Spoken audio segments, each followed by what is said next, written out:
Palavra da Verdade, com Hernandes Dias Lopes. Irmãos queridos, nós vamos então abrir a Palavra de Deus no livro de Salmos. Salmo 126. Salmo 126. E faremos a leitura apenas de um verso. Versículo 4. E eu queria pedir que toda a igreja em uníssono, com voz bem clara e eloquente, pudéssemos ler esse texto. Vamos juntos? Restaura, Senhor, a nossa sorte, como as torrentes no Neguebe. Vamos de novo? Restaura, Senhor, a nossa sorte, como as torrentes no Neguebe. Amém. Irmãos, o livro de Salmos é o mais longo livro da Bíblia. Nós não chamamos de capítulos, mas são 150 poemas. Quando eles foram compostos, eles foram divididos em 5 livros. 5 livros. Assim como o Pentateuco, são 5 livros, também o livro de Salmos, o Saltério, é dividido em 5 livros. Este livro foi escrito num longo período, de aproximadamente 1000 anos, porque você tem o Salmo 90, que foi escrito por Moisés,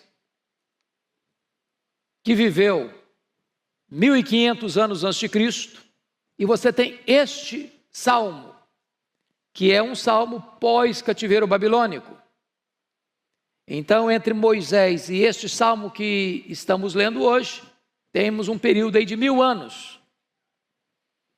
Este salmo, ele é um salmo, nós chamamos de pós-cativeiro, porque vocês todos bem sabem que depois da morte de Salomão, o reino de Israel se dividiu, 10 tribos seguiram a liderança cismática de Jeroboão I, formando o que nós chamamos de Reino do Norte, Reino de Israel, cuja capital veio a ser Samaria.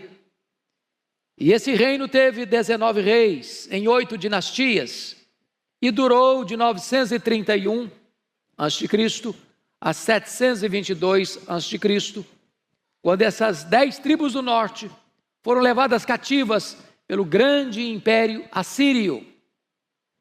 As 2 tribos do sul, fiéis à dinastia davídica, formadas das tribos de Benjamim e Judá, ainda duraram mais tempo, alternando entre homens piedosos e homens maus no governo. Entretanto, não aprenderam a lição das 10 tribos do norte e andaram em caminhos errados, muitas vezes. Deus mandou os profetas e eles não ouviram os profetas. Eles perseguiram os profetas. Eles mataram os profetas. E o alerta foi feito vez após vez, reiteradamente, mas eles não quiseram ouvir a voz de Deus. Então Deus mandou o poderoso império caldeu, a Babilônia, que em 3 cercos da cidade de Jerusalém tomou a cidade. 606, 596, 586. E em 586, Nabucodonosor entrou em Jerusalém, arrasou a cidade, destruiu a cidade, passou ao fio da espada milhares de judeus. E diz o profeta Jeremias que mais felizes foram os que morreram à espada do que os que morreram de fome dentro dos muros de Jerusalém. O povo foi levado para a Babilônia, num longo cativeiro de 70 anos. Mas Deus já havia dito, por intermédio do profeta Jeremias, que esse cativeiro tinha prazo de validade. Depois de 70 anos, Deus libertaria de novo o seu povo. E então Deus cumpriu literalmente a sua promessa. E os israelitas estão de volta a Jerusalém. Mas ao retornarem, a cidade estava debaixo de escombros. Os muros quebrados, as portas queimadas a fogo. O povo pobre, completamente sem ânimo, para reagir diante daquele cenário tão triste e tão doloroso. Além do mais, Jerusalém estava cercada de muitos inimigos que se opunham claramente, fortemente à reconstrução da cidade. E a cidade de Jerusalém ficou nada menos do que 142 anos debaixo de escombros, pedras reviradas, portas queimadas, muros caídos, o povo desanimado, cercado de muitos inimigos. Este salmo foi escrito com 3 perspectivas. A primeira delas, numa lente, numa visão do retrovisor, olhando para trás, dos versos 1 a 3, com gratidão por aquilo que Deus havia feito. Quebradas as algemas, arrancado o povo do cativeiro, libertado o seu povo. E eles estavam gratos a Deus, porque Deus os libertara, porque Deus lhes dera a chance de recomeçar. E esse testemunho não só trouxe alegria para eles, mas trouxe testemunho e impacto para as nações. Porém, agora chegaram. A situação é difícil. O cenário é cinzento. A crise está instalada. E é aqui que entra, meus amados irmãos, esse texto que nós acabamos de ler. E eu gostaria de ponderar com vocês algumas verdades importantes aqui. Em primeiro lugar, é preciso afirmar que um passado de glória não é garantia de um presente glorioso.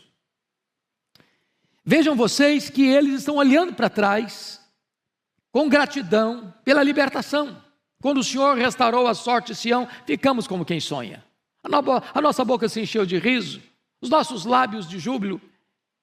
Grandes coisas fez o Senhor por nós, com efeito, grandes coisas fez o Senhor por nós, por isso nós estamos alegres. Mas isso lá atrás. Se você é crente no Senhor Jesus, se você tem o selo do Espírito Santo na sua vida, se o seu nome está escrito no livro da vida, houve um momento na sua história em que você foi liberto, em que você foi perdoado, em que você foi salvo.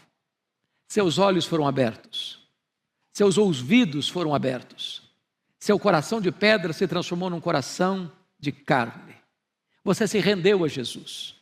A alegria da salvação, a alegria do perdão, a alegria de ser membro da família de Deus, de ter o seu nome escrito no livro da vida. Todos nós que cremos em Jesus temos essa história linda para contar do que Deus fez na nossa vida. Mas agora, vamos pousar aqui hoje, 17 de outubro de 2021. Exatamente agora, 11 horas 36 minutos, na Igreja Presbiteriana de Pinheiros, em São Paulo, Brasil. A grande pergunta é: como está hoje a sua vida? Que diagnóstico você tem do seu coração? A Igreja Presbiteriana de Pinheiros, por convocação do pastor da igreja, pastor Arival, está dedicando o dia de hoje para que a igreja reflita sobre a questão do avivamento. Nós amamos a história, mas nós não vivemos apenas de história. Nós não moramos no passado. Nós não moramos na saudade. Todos nós nos lembramos do primeiro amor. Mas muitas vezes, hoje, agora, o cenário é cinzento. Você botou sua vida espiritual no piloto automático. Você perdeu aquele primeiro encanto, aquele brilho nos olhos, aquele deleite na leitura da Bíblia, aquele prazer na vida de oração. Vir à igreja, às vezes, é um hábito, ou é um compromisso que você fez a você mesmo. Mas isso não empolga você. Isso não traz alegria para a sua alma. E o salmista está exatamente fazendo esta análise. As vitórias de ontem não são garantias de vitória hoje. Eu preciso de uma intervenção de Deus hoje na minha vida.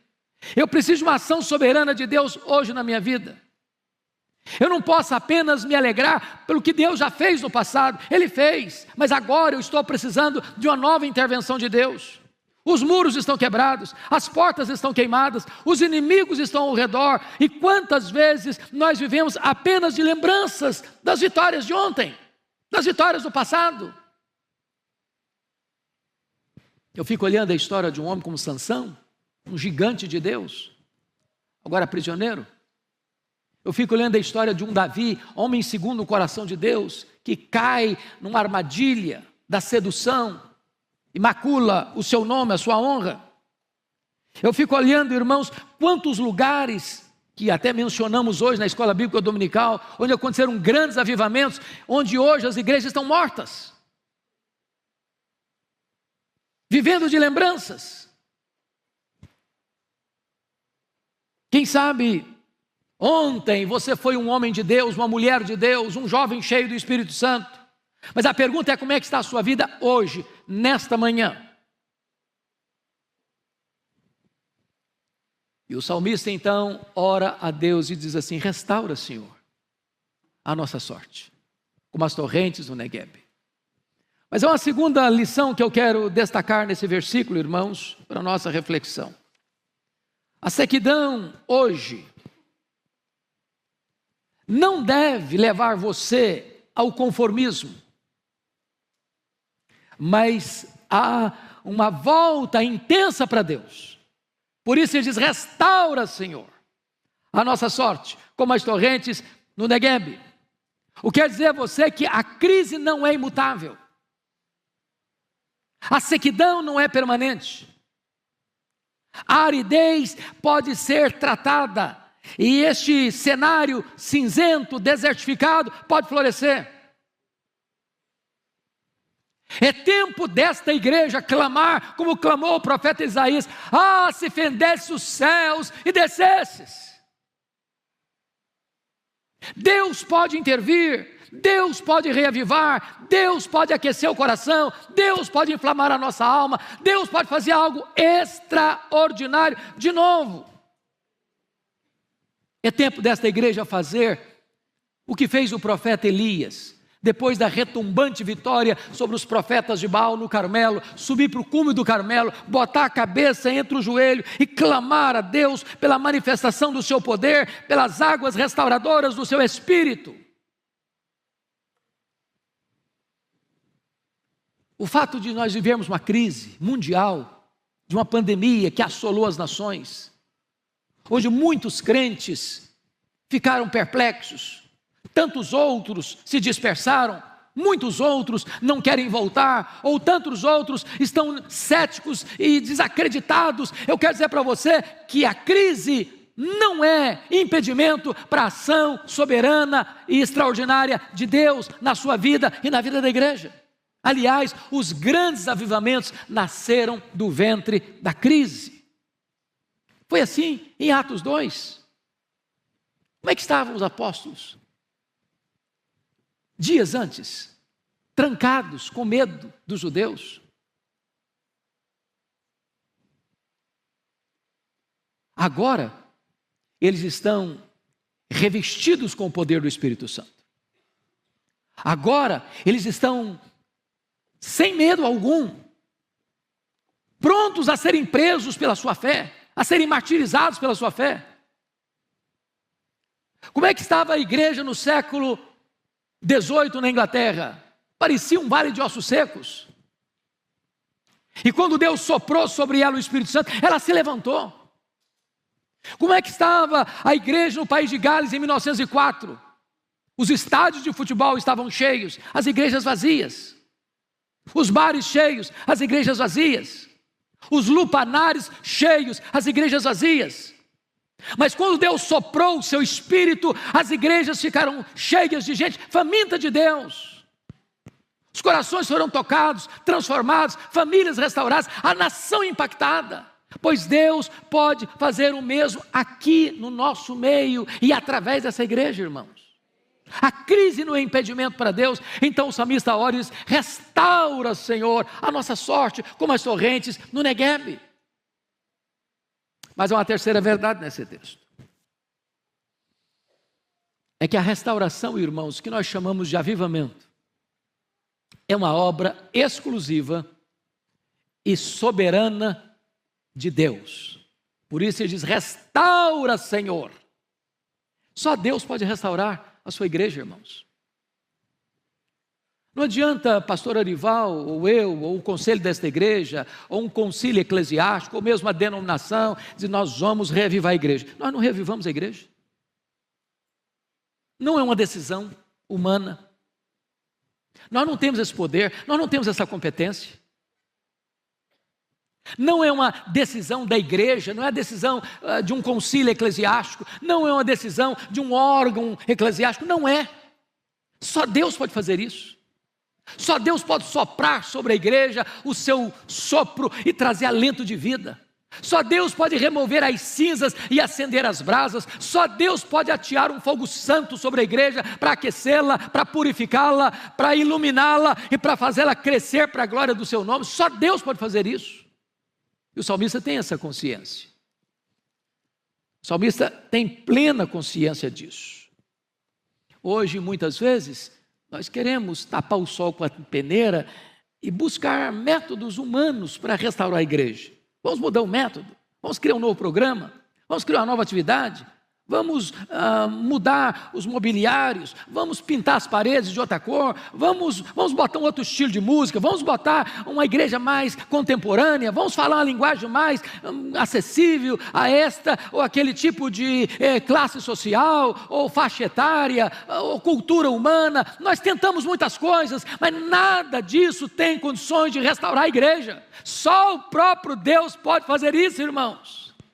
A restauração vem de cima, a restauração vem de Deus, o avivamento emana do trono de Deus. E M. Bounds, um piedoso metodista do século XIX, diz o seguinte: nós estamos à procura de melhores métodos, e Deus está à procura de melhores homens. Deus não unge métodos, Deus unge homens. Oh, amados irmãos, você e eu precisamos dessa visitação poderosa de Deus. Você e eu precisamos de um alento novo, de um entusiasmo novo, de uma visitação poderosa, de um sopro divino, de uma visitação e de um derramamento do Espírito Santo de Deus. Como você pode encontrar lá em Ezequiel 37, quando o profeta é levado para um cenário onde o que ele vê é um vale de ossos secos, sequíssimos. E uma pergunta lhe foi feita: filho do homem, poderão reviver esses ossos? E a resposta de Ezequiel é magnífica: Senhor Deus, tu sabes. Se Deus quiser, um vale de ossos secos se transforma num exército. Se Deus quiser, uma igreja apática se torna uma igreja viva. Se Deus quiser, uma igreja que está com o seu coração posta neste mundo, volta o seu coração para as alturas. Se Deus quiser, Ele pode pegar um adolescente, um jovem, uma criança, um homem, uma mulher, uma pessoa idosa e levantá-la no poder do seu Espírito para impactar a igreja, a cidade e a nação. Se Deus quiser, Ele pode fazer. E o clamor do salmista é este: restaura, Senhor. Restaura, Senhor. Mas em quarto lugar, irmãos, esse texto ainda nos ensina uma quarta verdade.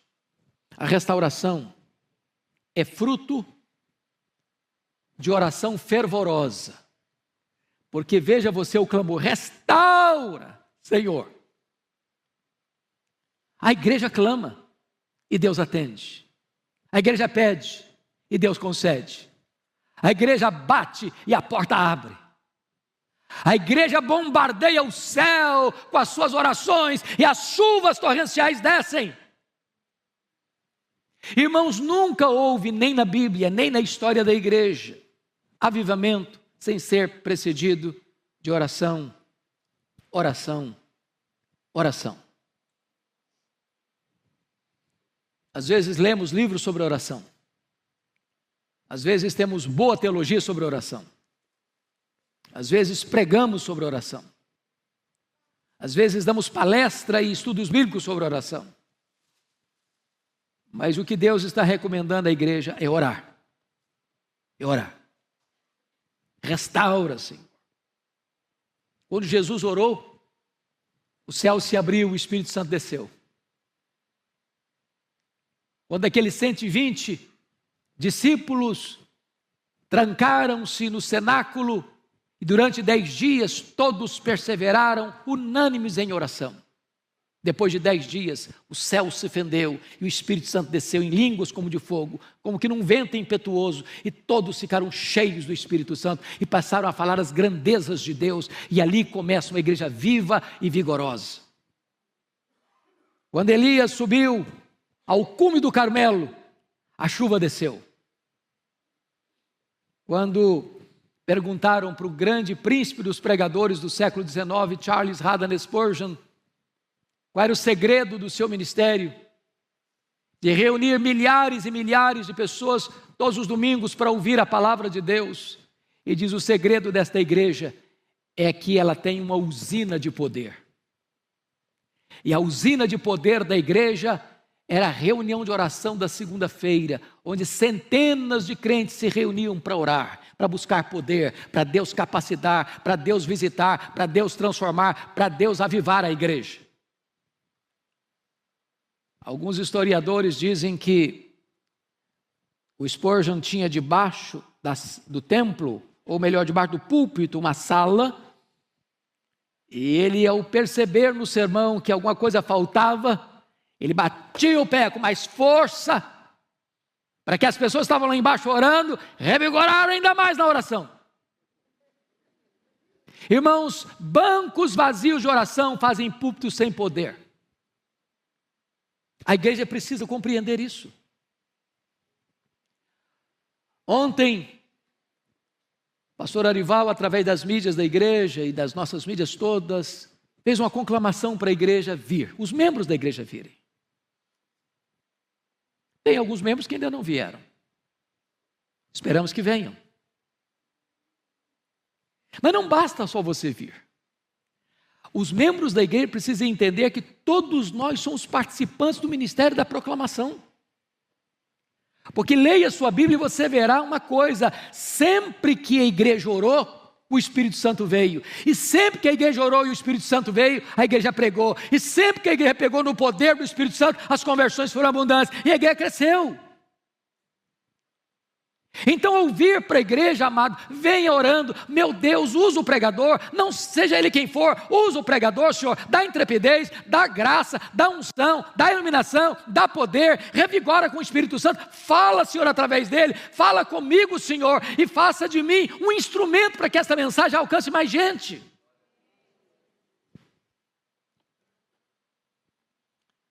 Hoje à noite nós ouviremos um pastor da Coreia. Já temos tantos testemunhos lindos, mas uma das marcas para mim mais impressionantes da igreja da Coreia, além do discipulado, que é uma marca extraordinária, é a postura daquela igreja de orar pelas madrugadas. E certa feita, eu visitando a Coreia, fui perguntar a um dos pastores por que eles oravam de madrugada. E eu até fui um pouquinho delicado, porque eu fiz uma afirmação para ele, disse: vocês oram de madrugada porque isso é a cultura oriental, isso é a cultura de vocês. E esse pastor olhou nos meus olhos e me disse: não, no mundo inteiro as pessoas levantam de madrugada para ganhar dinheiro. Nós levantamos de madrugada para orar porque Deus é prioridade na nossa vida. Irmãos, quando o povo tem sede de Deus, Deus visita a sua igreja. A Bíblia diz que Deus derrama água sobre o sedento, torrente sobre a terra seca. Deus derrama o seu Espírito sobre a sua posteridade e a sua bênção sobre os seus descendentes. Mas é a terra seca que recebe a chuva, é o sedento que tem água. É desta maneira que Deus diz: se a igreja orar, a igreja recebe. Nós conclamamos você, meu irmão, membro desta igreja, você que está conosco hoje, você que está nos assistindo, a clamarmos a Deus por um revivamento. Só assim a igreja vai enfrentar as hostes do mal, só assim a igreja vai enfrentar todas as forças ocultas e visíveis que se levantam contra a igreja. Só assim a igreja vai impactar a nação. Por isso o clamor é esse: restaura, Senhor, a nossa sorte, como as torrentes do Negueb. Mas, amados irmãos, eu gostaria de concluir com a quinta verdade desse texto. A restauração é, na verdade, um milagre de Deus. Não apenas uma intervenção de Deus, mas um milagre de Deus. Veja você o versículo que diz assim: restaura, Senhor, a nossa sorte, como as torrentes no Negueb. Como entender isso? Você que tem uma pequena noção, uma boa noção da geografia bíblica, você sabe que o Negueb é um deserto. Que o Negueb é o maior deserto de Israel. Que o Negueb é o grande deserto da Judeia. Que esse deserto é formado de altas montanhas rochosas, onde o que você vê são pedregulhos e areias grossas esbraseantes. A região toda é deserta. Mas ali acontece um fenômeno muito curioso.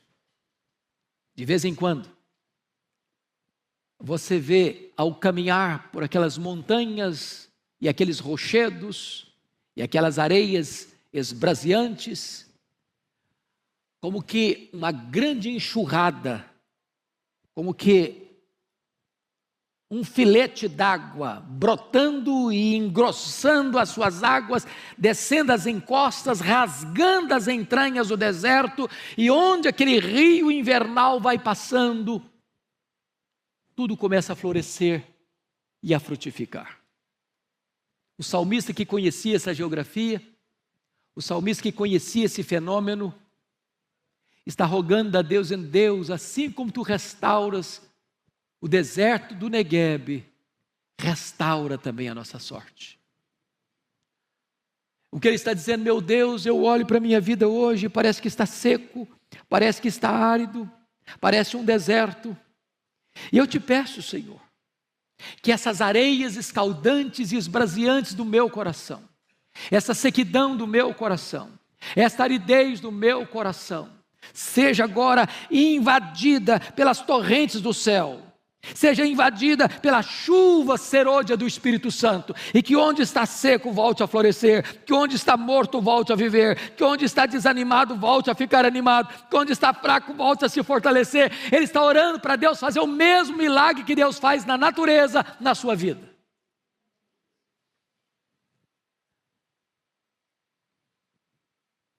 Eu quero isso para mim. E o Senhor Jesus Cristo, lá na festa dos tabernáculos, no último dia da festa, onde o povo tinha uma procissão de pegar água lá no tanque de Siloé e levar ao templo, e aquela procissão era feita durante os 7 dias da festa.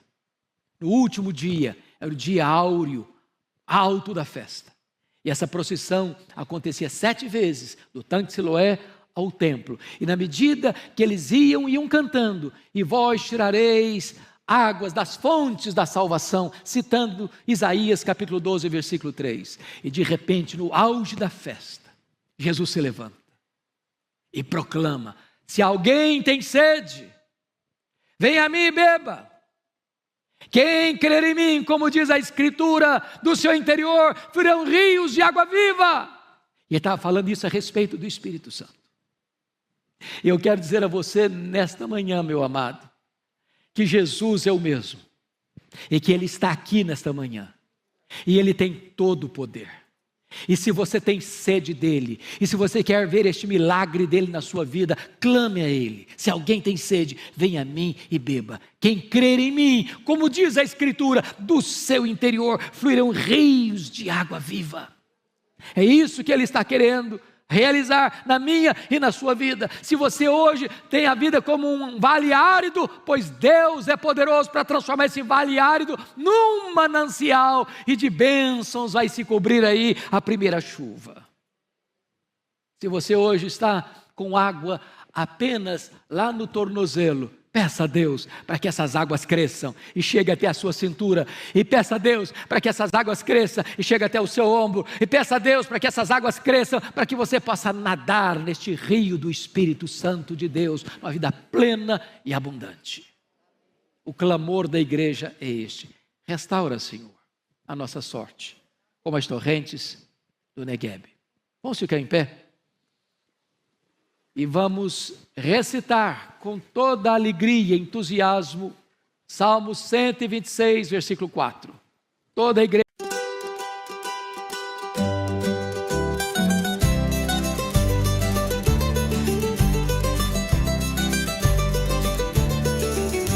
Cos'è questo amore che sento? È così strano che non ci credo. Cammino avanti e indietro, dal nulla sei entrata nel petto mio.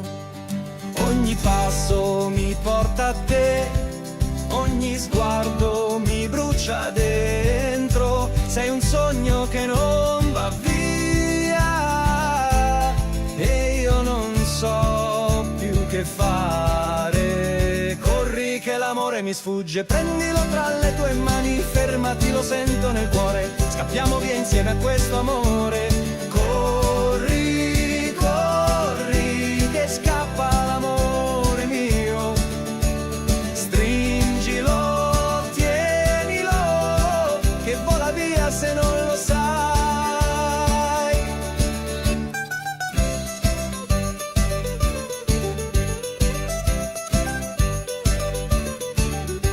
Cos'è questo fuoco che brucia? Da tempo guardo dentro me stesso. Se questo è amore sincero, allora vieni più vicino a me. Ogni silenzio parla di noi, ogni notte ti sogno ancora. Ma se davvero sei tu, non restare solo un pensiero. Che l'amore mi sfugge, prendilo tra le tue mani, fermati, lo sento nel cuore. Scappiamo via insieme a questo amore. Corri, corri, che scappa l'amore mio. Stringilo, tienilo, che vola via se non lo sai.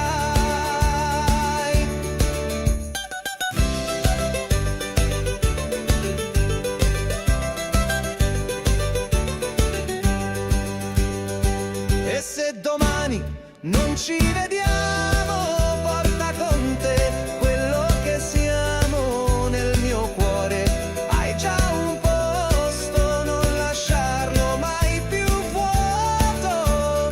Corri che l'amore mi sfugge, prendilo tra le tue mani, fermati, lo sento nel cuore. Scappiamo via insieme a questo amore. Corri amore, che il tempo ci guarda.